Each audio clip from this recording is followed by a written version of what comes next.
Welcome to another edition of Rabbitohs Radio. My name is Grant Chappell. I'm joined by my loyal co-host and friend, Brendan the Rabbitohs. What's going on, Brendo? Uncle Chapper, how are you, mate? The Mayor of Maroubra. Pretty good, mate. Just down the park, mate. My internet's playing up there at home today, so whereabouts are you, mate? Just at work, mate. Just about to knock off for the day and head home, mate. Got the kids tonight, mate. Mel's working. Yeah, you're doing it tough up there by the looks of it, mate. Kicking back, doing a potty. Look, it's all about the Chasing Glory, mate. We're up to episode 3 of Chasing Glory of our review. We are going to talk about episodes 4 and 5 there, Brendan. We'll start with episode 4, mate. That famous Anzac Day game against the Brisbane Broncos where, look, a lot of things happened in that game. But one of the first ones was Alex Johnson taking over from the legendary Rabbitoh. Well, we've already spoken about how much we love him, Nathan Merritt, but mate, he's hardly put a foot wrong. He's played 227 games, this Alex Johnson, and he's still got a few more left in him, I believe. Yeah, the great AJ, mate. That round 8 of 2014 was his debut, and it was a terrific try that he scored that night for his first game in the NRL. And what a player he's been for South Sydney. And, he's obviously going to beat this try-scoring record, and he's going to be the greatest try-scorer of all time in the coming seasons, Jeff. Yeah, we've seen him around training. He's walking around. He's in the building. He's starting to build towards his comeback, which will be a few months away, I'd say.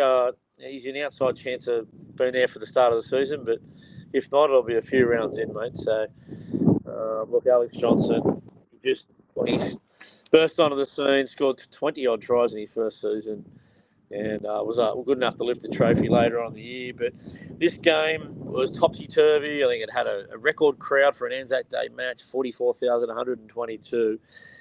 Yeah, the lead changed a few times, but it's going to be remembered for one of the greatest individual tries in rugby league history. Greg Inglis kicked the ball off a Benny Barber grubber. Like he said, South's defence frustrated Benny that much that he had no other option to sort of chip and chase. And GI picked it up and beat about 9 blokes, no less than 9 blokes, and scored a try, mate. Unbelievable.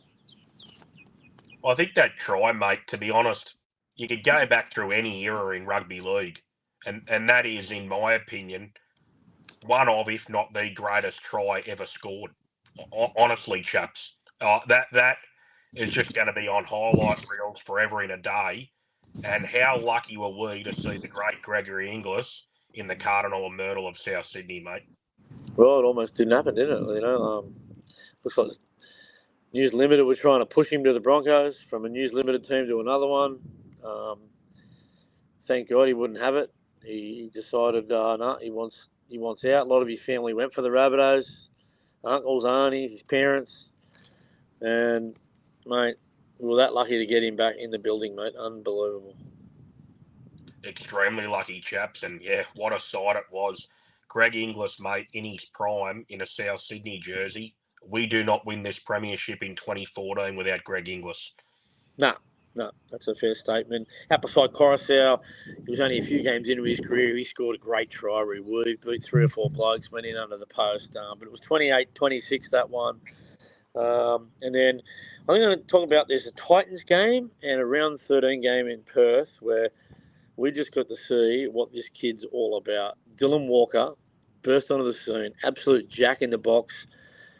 He scored a couple of incredible tries with a broken thumb, I think, against the Warriors. And then a couple of weeks later, he scores 4 tries against the Gold Coast Titans in an unbelievable display.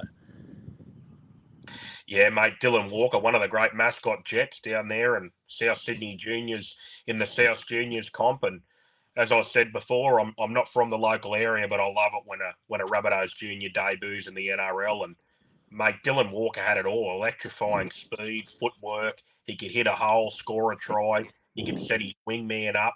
Mate, he was the complete package, D Walks. He was phenomenal, Brendan. Phenomenal. One guy I just wish we never lost, mate. I think he was only there a couple of years. He chuffed off to Manly, played a bit of rep footy and stuff like that. But yeah, I really wish we never lost him. Would have been in the centres there for years and years to come. Look, starting of episode episode 5 sort of started to kick off there, and there's a little bit about a bit of an unsung hero, and he describes himself as that.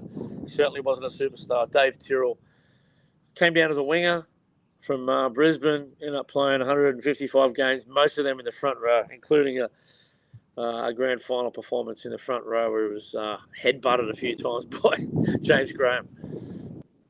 Yeah, mate, there's an old saying, it's been around rugby league for a long time. You don't win comps without guys like Dave Tyrrell. These no-frills guys that are prepared to do absolutely anything for their teammates to get that result, chaps. You know, all the shit carries, everything other blokes don't want to do. Dave Tyrrell had his hand up doing that, mate. And you know, what a club man, Dave Tyrrell. 155 games. He wasn't the biggest bloke, and he just put his body through hell for our football club every week, mate. Yeah, he did, mate. I think I think maybe against the Warriors, he might have scored a couple of tries over there in Perth. He might have had a double, which was a rare double for Dave, who was a crazy Superman fan. And I've got a Superman jumper at home there. Just probably, thank you very much, Tiz. It was probably from you, mate. Our love for the Superman jerseys. Look, there's a bloke who, over in the Auckland Irons, trying to make a tackle on someone, ended up doing a pec muscle. Luke Keary, prodigious talent, rugby union and rugby league. I was watching him in that Toyota Cup, carving him up. He eventually got a start in 2014 against the Titans, I think it was. He come in down here in Sydney. We ended up getting beat, but just come in. It was the first time him and Renault ended up just getting a bit of game time together. And then there was a bye, and then against Parramatta, he come on as a replacement again, and you could just see he just got the ball to where it needed to be, and he really lit up that left side, and the rest is history.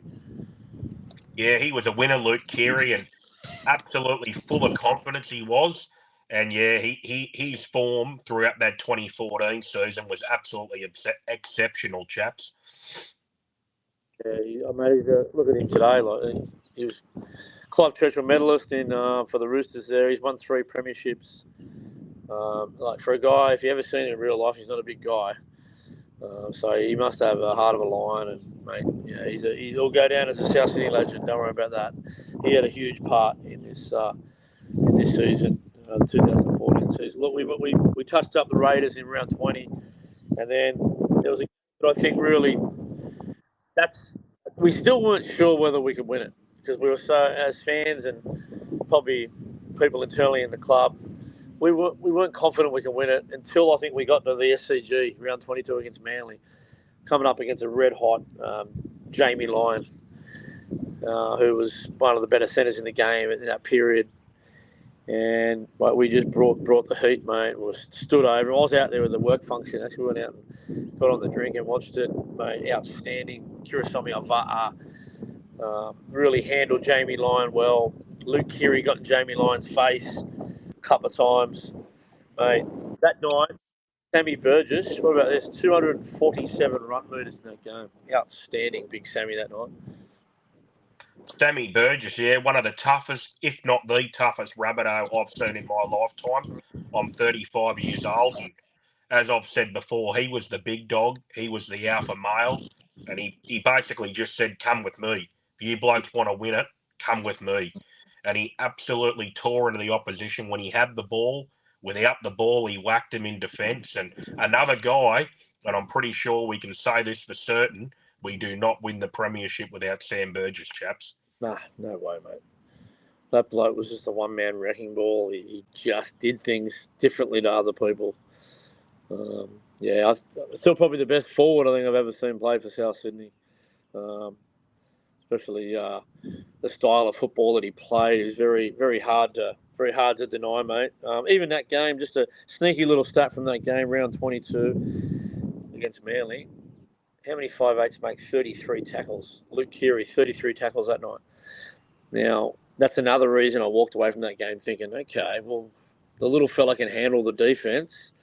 Come semi-final time, he's going to get more and more tested, and we'll cover those in episode 6 and 7 coming up. But, mate, he stood the test that night, and I think walking out of that ground that line, I remember thinking to myself, mate, we can win this. We're going to win this for sure.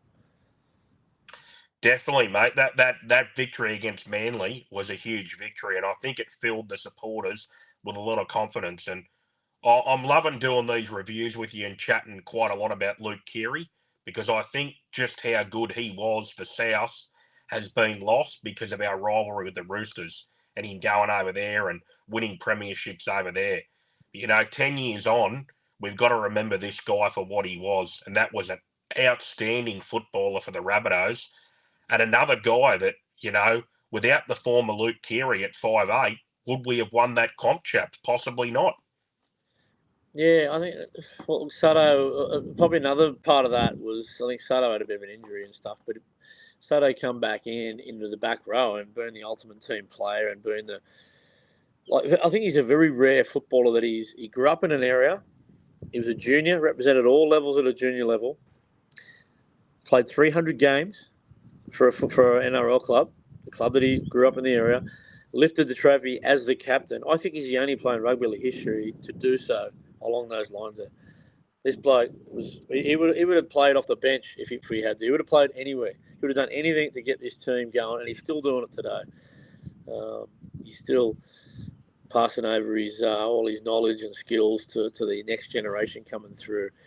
Look, Sato, the ultimate teammate, jumped back in the back row. We had that little left foot step. We know he was a good defender. Obviously, you could get some hit ups out of him because he was a big body anyway. But yeah, a couple of real big moments in the season, and I'm really looking forward to watching these next couple. I think the whole thing finishes in the next couple of weeks. I think some of the media team are probably looking for a little holiday. They'll have a little holiday over Christmas. Anyway, that's about it for another edition of Rabbitohs Radio Podcast. Up the mighty Rabbitohs.